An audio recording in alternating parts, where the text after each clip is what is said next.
Today's podcast comes to you from Cisco Live in San Diego, and I'm going to be joined by Shawn Spurko, VP of Information and Cybersecurity at Innovation Federal Credit Union, which is a financial institution managing more than $5.5 billion in assets and serving more than 67,000 members across Canada. And as innovation scaled nationally, they found themselves in a situation where they needed a modern, secure way to support their growing hybrid workforce. So today, I want to explore how they're using Cisco Secure Access, how that's helping them meet some of those strict regulatory requirements, but also enable seamless connectivity and transform their security posture in a highly regulated industry. So enough from me. Let me beam your ears directly to the show floor at Cisco Live. So thank you for joining me on the podcast here at Cisco Live in San Diego. Can you tell everyone listening a little about who you are and what you do? Thanks for having me, Neil. So my name is Shawn Spurko. I'm the VP of Information and Cybersecurity for Innovation Federal Credit Union. We're based out of Swift Current, Saskatchewan.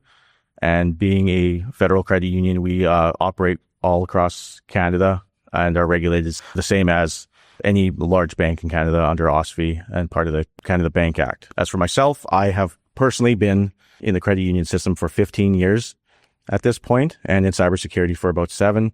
I was originally from Saskatchewan myself, but with the flexibility that we have from being able to work from home, I currently live in Edmonton, Alberta, Canada, and have been there for about 7 years. Before I got started there, I did a lot of contract work, worked with DevOps teams, and on the cybersecurity side, worked in web design, managed a service desk. So I have a little bit of experience kind of with everything. And so that's a big part of what I brought with me when I kind of got into cybersecurity, was being able to take all of that knowledge from all the different parts of IT and put that together and leverage it with my experience in cybersecurity.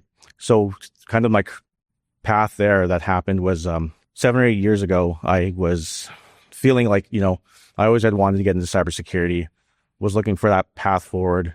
Always loved IT, very happy to be part of that, but felt that's, cybersecurity is where the action is. That's the interesting stuff. So I started working on that. So got into it at another credit union from the one I was at the time, moved into cybersecurity, moved up very quickly, heard about the opportunity at Innovation, which had just recently become federally regulated, and was able to operate within all of Canada. So it was a very interesting opportunity because we're now playing at a completely different level. So I moved over to Innovation and have been there for about 2 years at this point.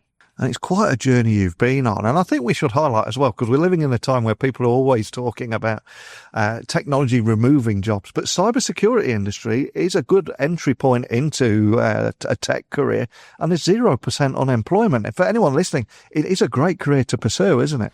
It absolutely is. And when I'm looking at, people to bring into the cybersecurity team with me, we always want people who have a really well-rounded IT background, but it can be kind of in anything. So networking analysts, software engineers, infrastructure people. But I always encourage everybody that's in cybersecurity to kind of build out that knowledge and the technical knowledge, as well as the cybersecurity knowledge and the IT risk management and governance that comes with that, to really, really, really understand that. And so that's what I look for in my staff. That's how I've built my career, and that's what got me to where I am today.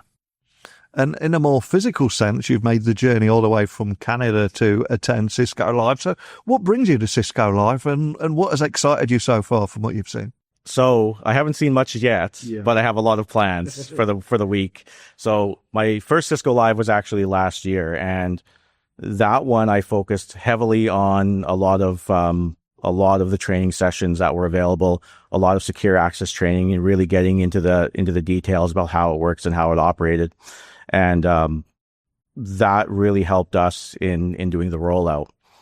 This year, now that we're in a very, very good place with our current Cisco technologies, I'm now interested in first meeting some of the people who had helped us on that journey from Cisco, meeting some other colleagues, but now kind of looking towards the future and seeing what's on the horizon, what can we start moving to next? How do we continue to increase our cybersecurity maturity, right? So last year was about getting us to where we are and doing that learning. Now we're starting to shift over and look at other technologies that are coming and how we can continue to improve.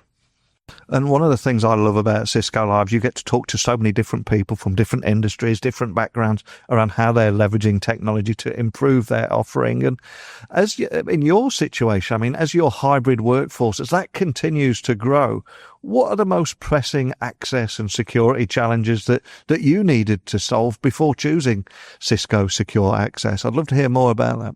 So this is a great question, Neil. And what's very interesting is that we were kind of in a place where we had two concerns to resolve at the same time. So one, there was the situation with the pandemic and people moving to work from home, and a lot of businesses they weren't equipped to really do that in the kind of the time frame that we needed to. So that was a very sudden shift for people.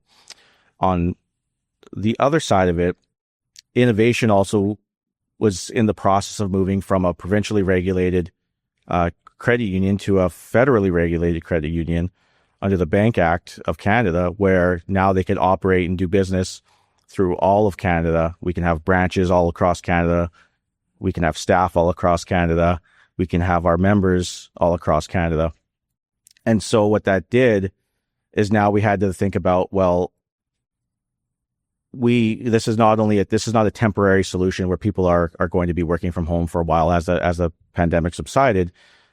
We needed to look at how do we provide the same level of security, network access, to our staff, regardless of where they were when they're traveling and that sort of thing. So you really have to look at your workforce as being completely independent of where they are.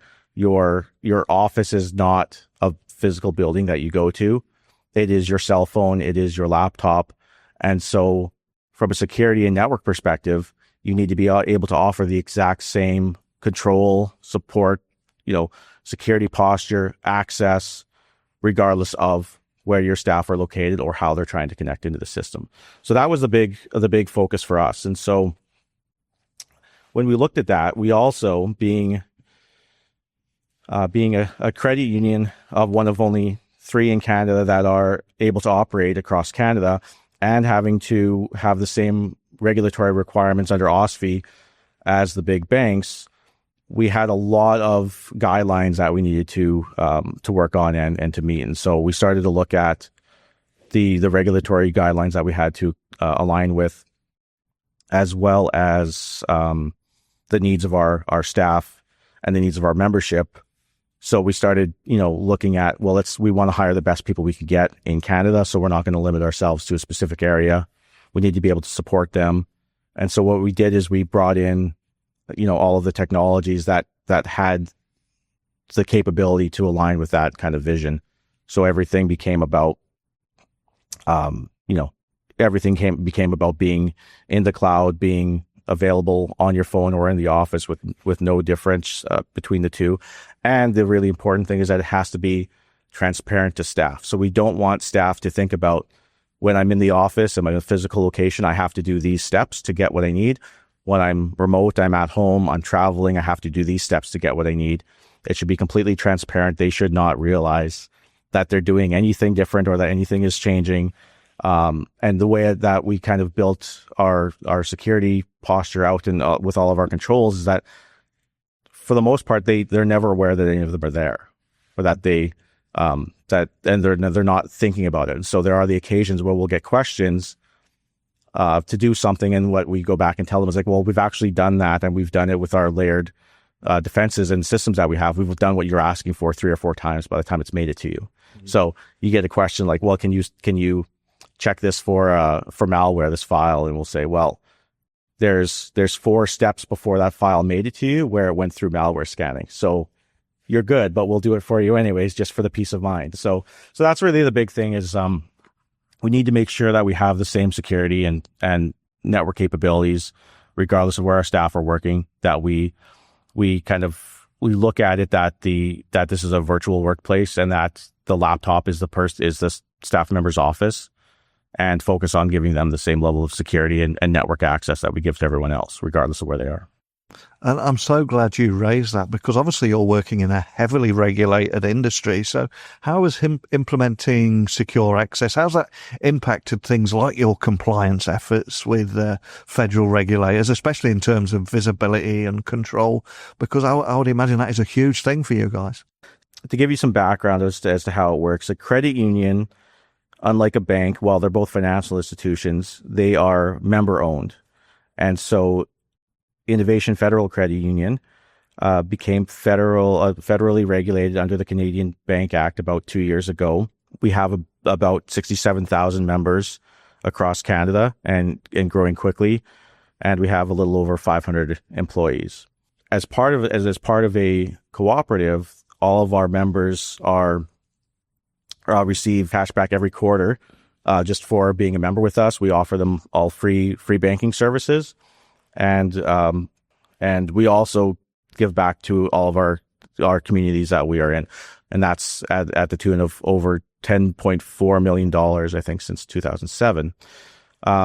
So as you can kind of tell, we're very focused on the kind of the Saskatchewan market for quite a while. And we started that journey to become federally regulated about 7 years ago. It took about 5 years.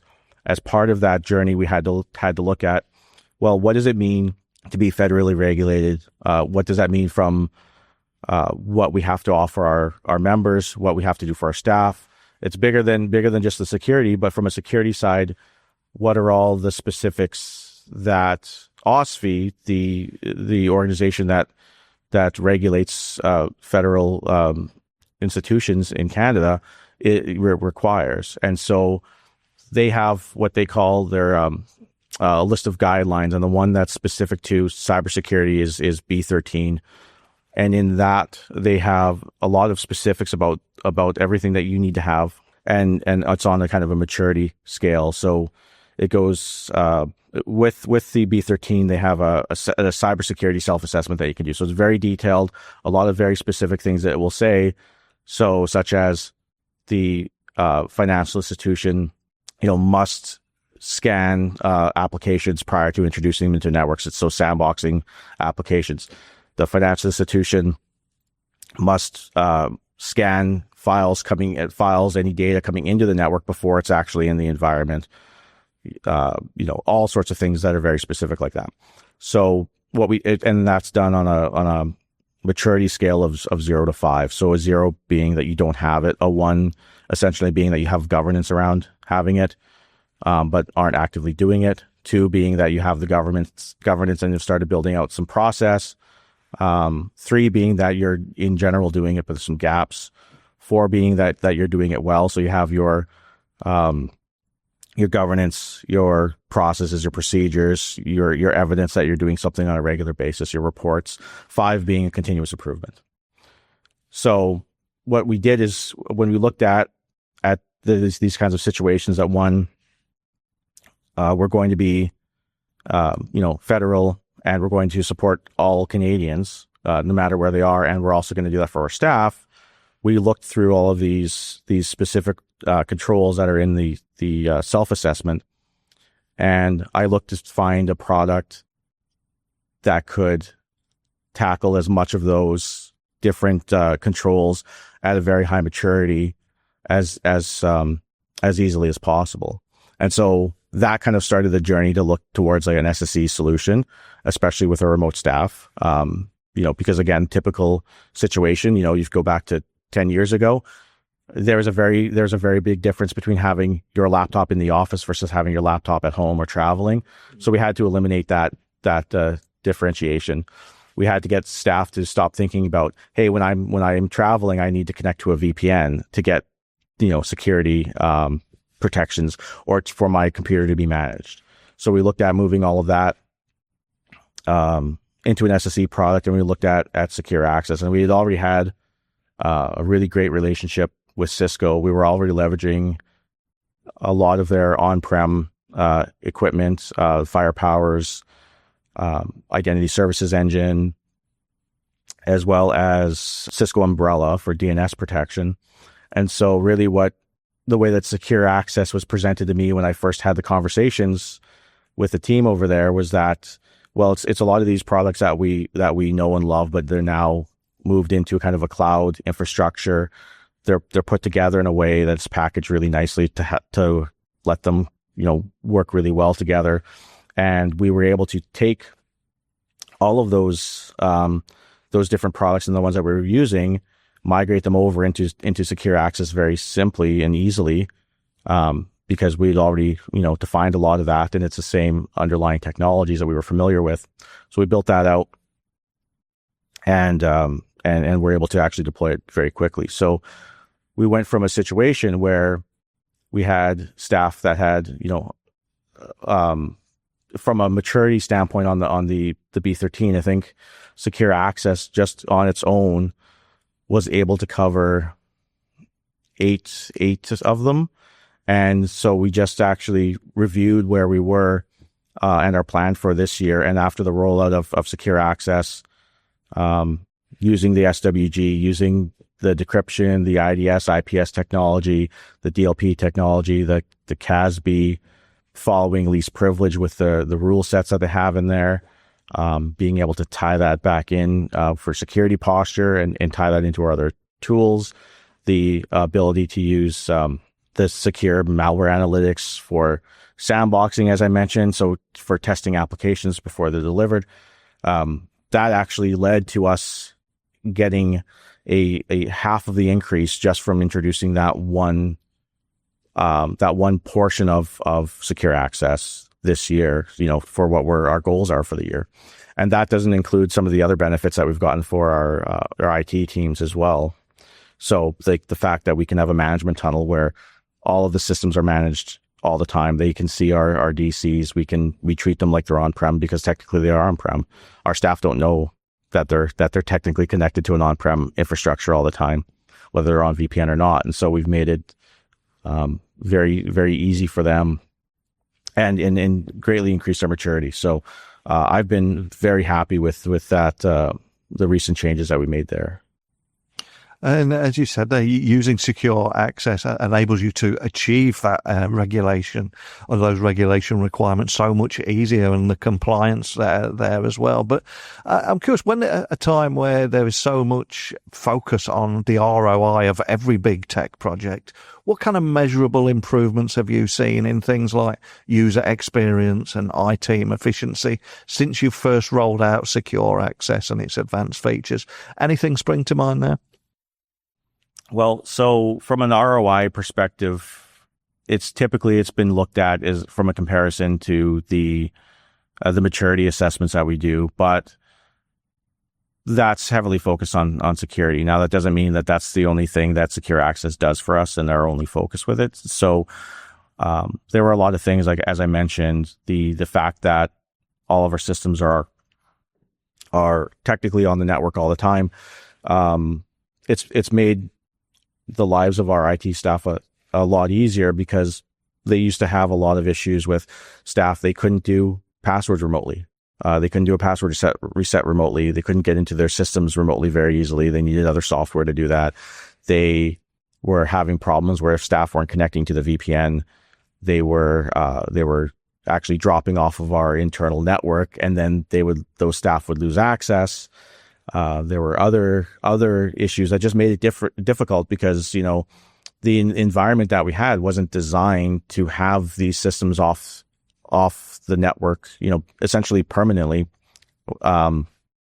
It also changed kind of some of what our staff were doing, where we were having staff connecting to our old legacy VPN because they thought that that there was another need for it, and so it was very difficult. Sometimes that caused a lot of extra latency or things like that for those staff, but also for the system, as we have, all these staff kind of coming through a legacy full tunnel VPN. And so when we introduced Secure Access, we were able to set it up in a way that when staff are online or in the office, they're not connected to a management tunnel. They're not connected to the user VPN at all. As soon as they go off the network, it immediately connects the management tunnel for them. That gives them access back to our core infrastructure. That allows them to do password sets like they're on-prem. That allows them to communicate with our domain controllers, with everything else. That allows our IT staff to see them and manage them just like they would have done, if they were on-prem. And it's all completely transparent to the end user. Then when our staff do need something that we've added an additional layer of security on, where we have additional posture checks, where we have a specific access, we've set up secure access with very explicit rules that, using the identity of the end user, can say you are allowed to connect to this specific IP address on this specific port, and only on that, and only for you. And it'll run through and do the security posture check, make sure that the machines are compliant, make sure that they have all the software that they're supposed to have, go through all of that, and then it allows them access to that one resource that they actually need. And so now, when people are connecting to the VPN, it's very much with purpose, and only the traffic that they actually need goes over the VPN. So the other piece that is often not really thought about is, well, what's the end user experience like for somebody when they're working remotely? In kind of the old world, when you would have a full tunnel VPN, all of your traffic would have to route back through that infrastructure. Now you can be, halfway across Canada, and you're routing all your traffic back just to go back out to the internet again, and it could slow things down for people. And so by using secure access with its very explicit rules and only routing the traffic that it needs, our end users haven't really, and again, it's all transparent to them, so they haven't really realized all the benefits of them. And I don't really mind that. I just want things to work. I don't want them asking questions or sending in complaints to our service desk about why is this slow or why is that slow. So we set that up that way, completely transparent for them, so they're getting the best performance that they ever can at any given time. It's sending only the private traffic that they need into our internal resource. The rest of it goes out through secure access, using the secure web gateway to the internet, and everything is seamless for them. And then when they're not on the VPN, they're secretly on the VPN and still being able to manage. So a lot of that is, again, like I said, it's not the easiest thing to measure all the time, because it's been so transparent to our staff, and so you'd have to look at, well, how many times were we getting tickets about, well, this is slow, or I can't access this, or these kinds of things. So a lot of those have gone away because of this. But for our staff, a lot of those simple things of like, oh, I need help doing a password reset, or my laptop got kicked off the network and I can't get it back on. Things that are very difficult to fix remotely. When you now have a machine that can't access the network, all of those problems have gone away, because as I said, we treat them like they're on the network, because they functionally are. And so that's been our goal. And that's how we've kind of done everything. So, I talked to some of the teams, the service desk team, about that, and they said that just some of the things with the things that are easy to measure. So the password resets, and password resets, and the machines coming off the network, and some of the problems with that. That's about a dozen hours a month that we've saved them just on password resets, essentially, that they were struggling with before. That doesn't account for, like I said, all of the end user benefits that our end users are seeing, but not really attributing to anything that we've done on the back end, and that's the flow of the traffic that's made a huge difference for them. And you said there you just want things to work and work comfortably all the time. But with so many new features being added on a regular basis, I would imagine that could introduce some nice problems to have. But I'm curious, how do you evaluate and adopt Cisco's ongoing innovations to keep your cybersecurity strategy current? You've got a lot of options there. So how do you evaluate what you will adopt and what you don't? So first, when we were looking at secure access, ZTA was 100% new to us. Yeah. So we had no experience with it. Our staff weren't used to it. So like I said, very traditional legacy VPN is what they were used to, full tunnel. So going back to the transparency piece, a lot of what we did is we looked at that and we looked through, well, what can we actually do to just put people in a situation where they never actually need to connect to a VPN? And so, at all. And so the reality is that there are only staff that actually manually connect to the user VPN are really our IT staff. Everyone else is now being served through, like I said, where it's being routed in the background using the management tunnel, or that we're using the ZTNA, and we've taken those websites and other things that they would connect to that way. And all we did was we just set them up in ZTNA, and we never told them. And so now they, connect to a internal host name where they half the time they don't even realize that hey, I used to connect to the legacy VPN, and now I'm just getting onto the site that I couldn't connect to before. So they don't really know that. So the ZTNA was a big part of it. What I found with Secure Access is in the time that we've had it, and it's been about a year and a half since we first started looking at it, and there's been so many changes on it. There are things constantly being added, constant improvements. And so I actually have staff that are dedicated, and we have a schedule where we go through the products. We review all of the updates that have been provided. Cisco has a Secure Access announcements page where they talk about all the new technology that's being added. And so we're constantly reevaluating what's being offered and then leveraging the new features that are coming out. But how we choose that, again, is that we look at each one and say, like, well, where does this kind of align with our regulatory guidelines? Where's our maturity lift going to be? And so we're very fortunate that, Secure Access has helped with getting us, a very high maturity lift in so many different areas. There has not been a single product, service, or anything else that we've found that had helped in the maturity lift as much as Secure Access did. So, but again, because there's constantly things being added, we're constantly reevaluating where do these fall on our controls, the regulatory controls that we're trying to reach a maturity on, and how does it increase our maturity? Those are the ones that get prioritized.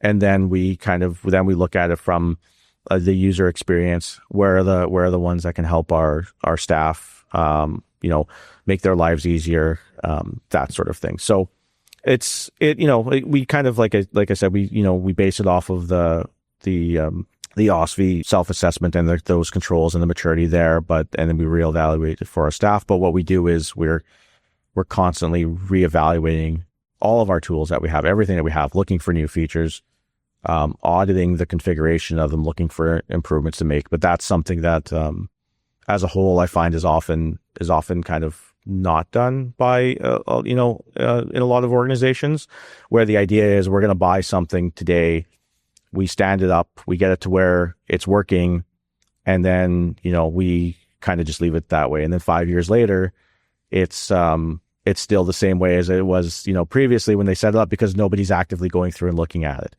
And Secure Access is definitely not a product that you can do that with, because they're constantly adding so many new features and things to benefit us. So our, kind of structure on our team is that we have dedicated time set aside to actually go through all of everything that we have and review what's in there, look for those new changes in Secure Access, add to it, and that kind of thing. So it's a constant thing that we're doing. But again, we base them off of where we get the biggest lift in our maturity for our security posture. And obviously I flew in from the UK to be with you today. And before I left, there's a lot of big cyber attacks in the UK.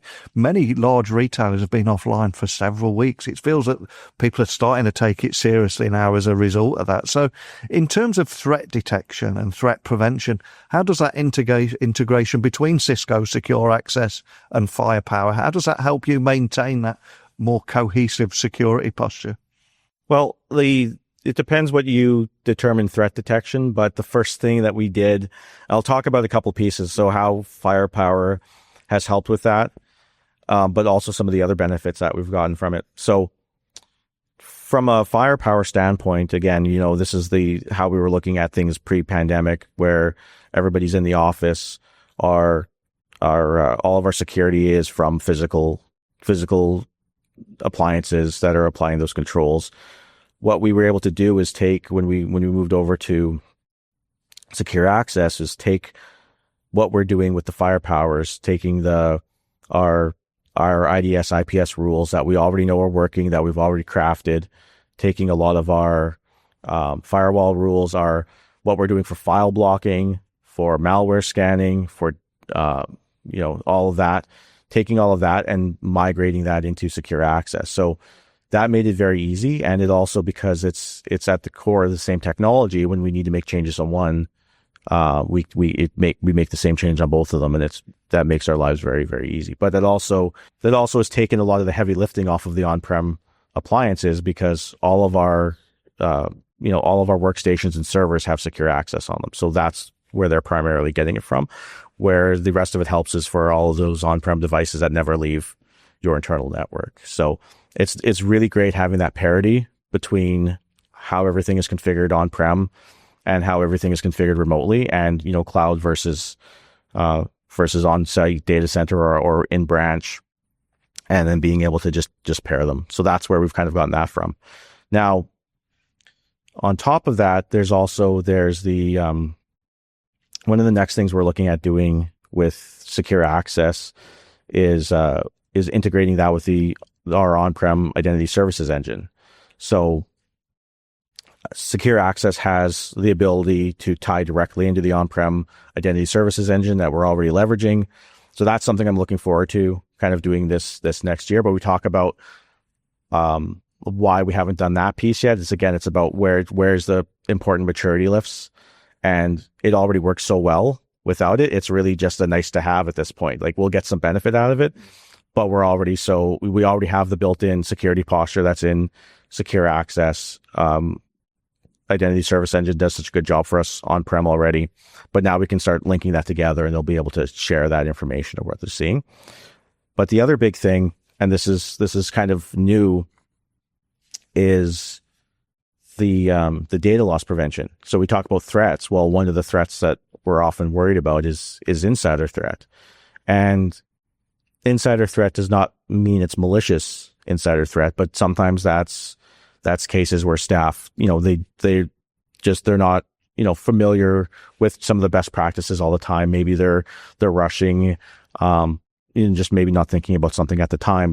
But what we've done is, with the secure access piece and having this on a laptop and with remote staff, something that we could never have provided on-prem was being able to utilize the data loss prevention rules to have it look for all of the Canadian personally identifiable information, craft specific indicators to our data for our company, and also to have it tie into our data sensitivity labels. And so now we're also using it to actually detect indicate any kind of situation where staff has tried to send something, maybe some through a system that they shouldn't have, but that's also all built into secure access. All goes through the secure web gateway. So that's another really interesting part. So it doesn't really tie in to what we have, but it is such an important part. And what it does do is it ties into our infrastructure and our data classification system that we already have, not into firepower. So I guess the point being is that secure access obviously ties into firepower, that we use. It ties into the secure malware analytics that we're already using. It ties into the identity services engine that we're already using, but there's also other areas just tying into our regular infrastructure that we're getting benefit of it from. This is 100% new, which has really been tremendously helpful, especially with those maturity ratings. And finally, I always like to give listeners some valuable takeaway. So if we do have someone listening from a financial institution, maybe at the top of their list is they need to A, modernize their remote access infrastructure, and B, maintain strict regulatory compliance. As someone that's been on this road, you've learned a few lessons, maybe made a few mistakes. Any advice listening to anyone that's at the beginning of that journey that's discovered this podcast? Anything you'd advise there? So I think I've already mentioned it, but the most important thing is, do not treat remote staff any different than you do your on-prem staff. Do not have any different expectations for them whatsoever. As far as I'm concerned, all of my staff are on-prem all the time. So tailor your technologies that you're using, your policies, and then the controls that you put in place around those policies, based on that idea that where your workplace is your laptop, it's your phone, it's with you when you're in Canada, but it's with you when you're, halfway across the world. If, you go to the UK, you bring your phone with you, that's your workplace. So it's really, really important that that's the perspective that we're having on it, and that from a staff perspective as well, it has to just be transparent. So that's what we focused on. It's worked so well for us. That's what I would recommend for anyone else if they're looking to kind of do the same thing. So, and then as I mentioned, look for solutions that can tick those boxes, but don't stop at ticking the boxes. Continue to leverage the changes that come out and get the maturity up with all of those and focus on that. And I think you'll have, great success doing that way. Fantastic advice. And for anyone listening wanting to find out more information about all things Innovation Federal Credit Union or connect with you or your team, where would you like to point everyone? They could reach me on LinkedIn. So that's Shawn Spurko, Spurko. Awesome. Well, obviously we've got a big event this week, so much to say and do, but just thank you for stopping by and taking the time to speak with me today. Thank you very much, Neil. I really appreciate it. Thank you for having me on.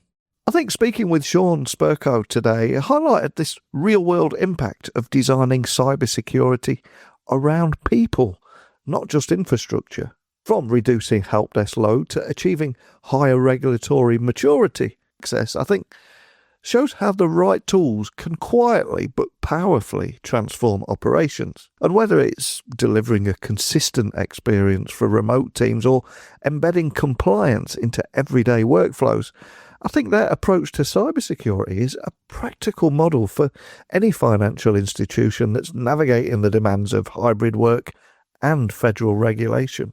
So if you're working in a highly regulated industry, did you find today's conversation useful? Are you on a similar journey? If so, I'd love to hear from you. Please, techblogwriter@outlook.com, LinkedIn, X, just at Neil C. Hughes. But now it's time for me to get back out on that show floor and find myself another guest. So I will speak with you all again tomorrow. Bye for now.